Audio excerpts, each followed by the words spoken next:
एक रामनगर नाम का एक छोटा सा गांव था, जहां पर एक करुणामयी, दया का सागर, दयालु, सब पर रहम बरसाने वाला, सबकी प्यास बुझाने वाला, सब पर कृपा करने वाला एक महान राजा रहता था। वह अपनी प्रजा के लिए हमेशा तत्पर खड़ा रहता था। वह बस इतना ही चाहता था कि उसके राज्य में कोई भी व्यक्ति बुरी परिस्थिति से ना गुजरे। सभी लोग अपना जीवन खुशी खुशी बिताएं और सब मिलजुल कर आपस में रहें। वह सब पर अपनी कृपा बरसाता था, सबकी मदद करता था। वह सबका हितैषी था और इसी वजह से पूरे गांव वाले उसे पसंद करते थे और पूरे ठाठ से वह उस गांव में राज करता था। उसके राज में सारी प्रजा बहुत प्रसन्न और आनंद में जीवन जी रहे थे। एक बार राजा के मन में एक ख्याल आया कि क्यों न मैं एक दिन अपना रूप बदलकर अपनी प्रजा के बीच में अपना दिन बिताऊं, ताकि मुझे पता चल सके कि मेरी प्रजा कैसे अपना जीवन जी रही है। उनकी जिंदगी में कोई कष्ट, दुख, तकलीफ, कोई परेशानी तो नहीं आई जो मुझे बताने से घबरा रहे हैं या खुलकर मुझे बता नहीं पा रहे हैं। अगर मेरे रहते किसी को कोई तकलीफ आती है तो मैं उन समस्या को अपनी समस्या समझकर उसे दूर करने का कोशिश करूँगा। और राजा सुबह होते ही अपना रूप बदलकर गांव की ओर निकल पड़ते हैं, अपनी प्रजा का हालचाल जानने के लिए, ताकि राजा अपने अच्छे राजा होने का प्रमाण अपनी प्रजा को दे सके।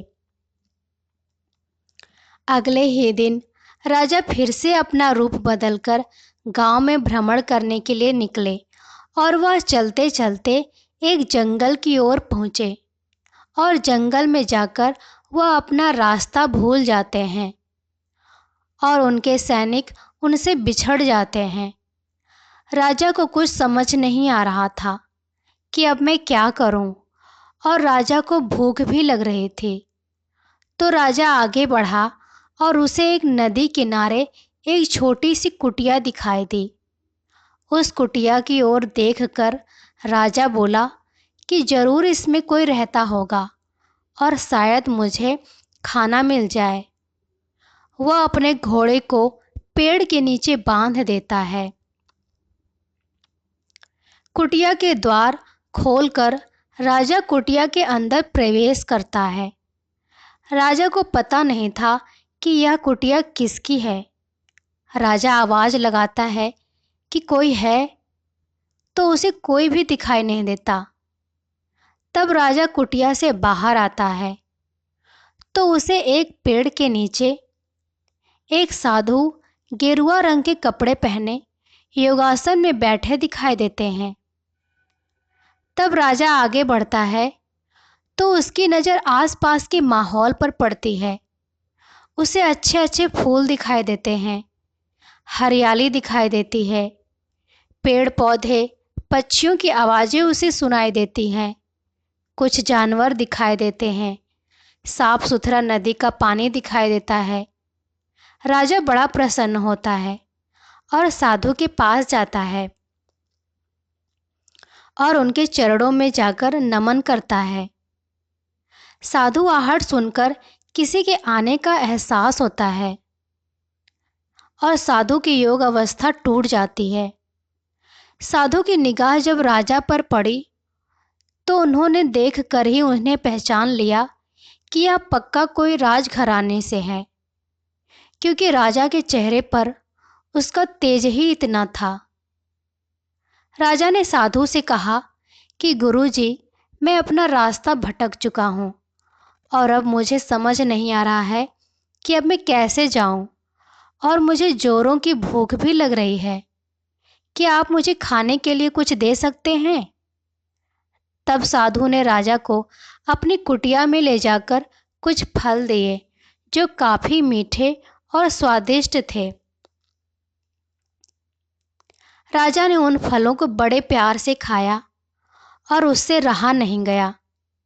उसने गुरुजी से पूछा कि गुरुजी, यह फल इतने मीठे और स्वादिष्ट कैसे हैं? मैंने आज तक इतने मीठे और स्वादिष्ट फल नहीं चखे हैं। क्या आप मुझे बताने का कष्ट करेंगे कि ये फल इतने मीठे और स्वादिष्ट कैसे हैं? तब गुरुजी ने कहा कि जिस राज्य का राजा इतना दयालु, करुणा में सबकी मदद करने वाला हो, तो उस राज्य के फल खट्टे कैसे हो सकते हैं? यह फल तब तक मीठे रहेंगे जब तक राजा अपनी प्रजा का हितैषी बना रहेगा, उनकी मदद करता रहेगा। राजा को साधु की यह बात थोड़ी अजीब सी लगी।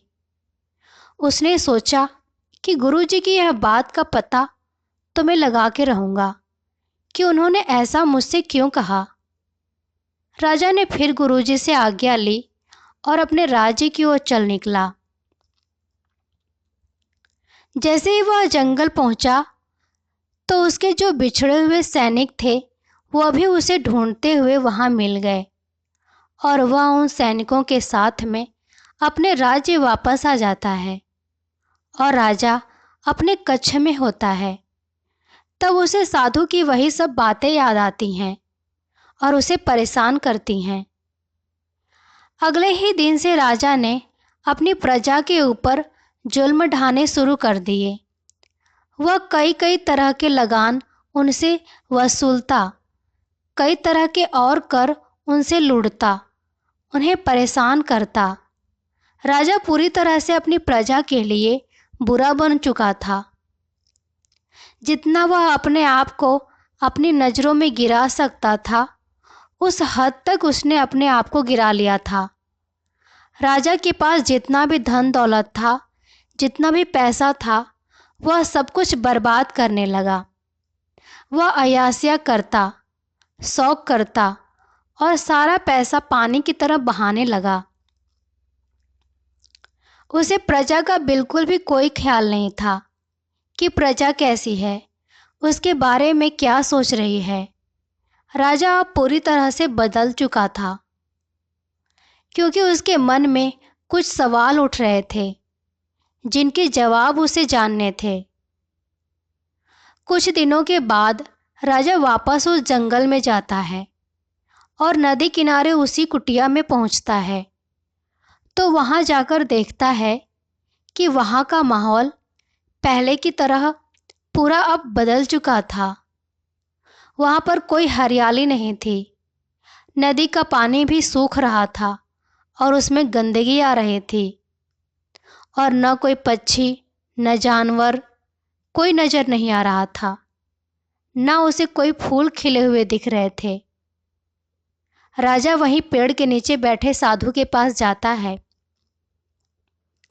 और उन्हें नमन करता है और गुरुजी से कहता है कि गुरुजी, मुझे कुछ फल दीजिए खाने के लिए।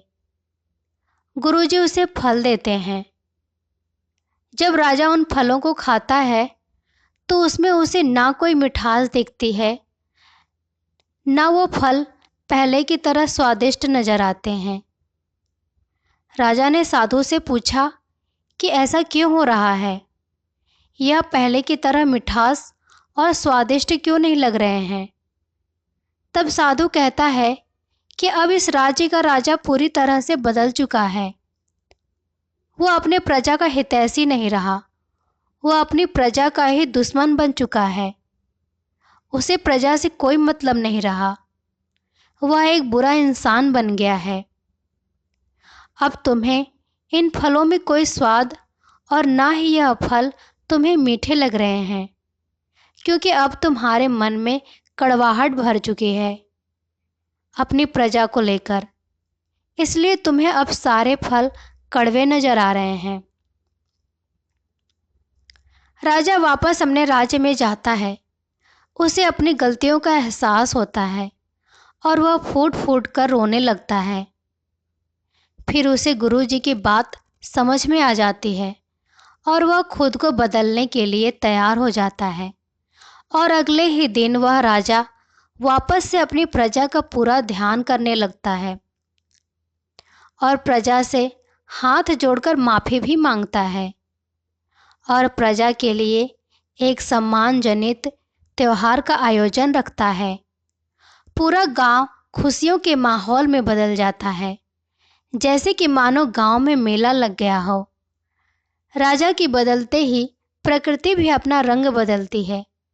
सब कुछ पहले की तरह हो जाता है और प्रजा के लिए राजा वापस से हितैषी बन जाता है और सब लोग राजा के लिए नारे लगाने शुरू कर देते हैं। दोस्तों, वो कहते हैं ना कि आपके कर्म ही आपकी पूजा है। जैसे कर्म करोगे वैसे ही फल पाओगे। यदि आप गेहूं के बीज बोओगे तो गेहूं ही काटने को मिलेंगे। अगर कांटे दोगे तो कांटे ही काटने को मिलेंगे। इसलिए अच्छे कर्म करते जाओ और लोगों की मदद करते जाओ। जैसा आप आज करोगे वैसा ही आपको कल आपके लिए मिलने वाला है। इसलिए अपने मन में सभी के लिए प्रेम लेकर आएं। कड़वाहट को दूर दरवाजे पर ही छोड़कर जाएं। किसी ने सच ही कहा है कि चिंता और चिता में सिर्फ एक बिंदु का फर्क होता है। चिंता चिता के समान होती है। ज़्यादा चिंता हमें बीमार कर देती है। इस दुनिया में ज़्यादातर लोग बेवजह चिंता करते रहते हैं।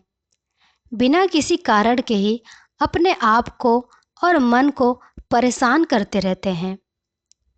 दोस्तों, इस दुनिया में सबसे ज़्यादा ताकतवर मन है, लेकिन तब जब यह शांत हो, क्योंकि जिस व्यक्ति का मन शांत रहता है उसे झोपड़ी में भी स्वर्ग का सुख मिलता है, और जिस व्यक्ति का मन अशांत है उसे महल भी नर्क जैसा लगता है।